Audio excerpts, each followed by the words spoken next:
ყურადღება ჩემსკენ. აი ეს გახლავთ ვიდეო ჩართულია 12 წლის დედაენა, არ ჩარვა? დედაენა, რომელშიც მოთავსებულია ორივე ნაწილი, ანბანი და საჭმელი.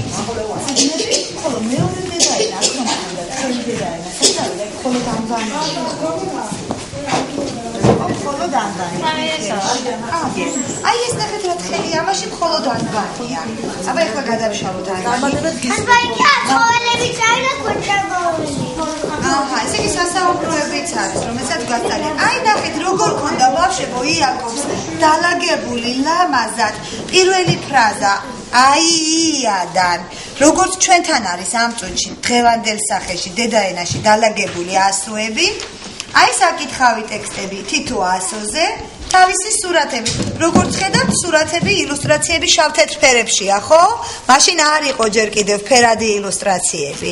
დღეს ჩვენი სახელმძღვანელოები როგორი არის? ფერადი თუ შავ-თეთრი? ფერადი. ფერადი ილუსტრაციებია. აქ ჩავდივართ და ალბათ ყველა ასო ანიდან ჰაიმდე იქნება. ერთიც გავიმეოროთ ქართული ანბანის სრული სახელწოდება.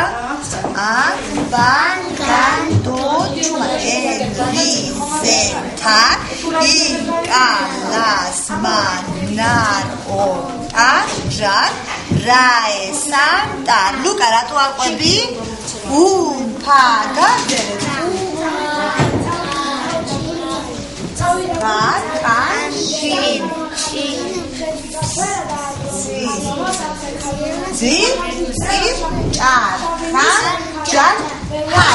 ანიდან ჰაიმ და ყველა ასო შეიტანა მასში. ეხლა დავიკითხავთ საკითხავ ტექსტებს, ისეთ რომელიც ჩვენს ლიტერატურაში არის.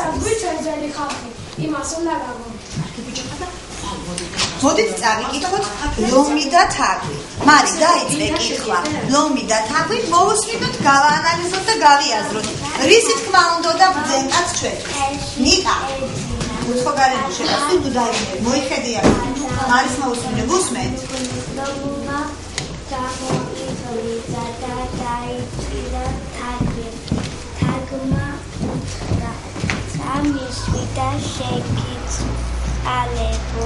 რომმა გული ანად გაიცინა და გაუსვა თაგმა. გავიდა რამდენიმე ხანი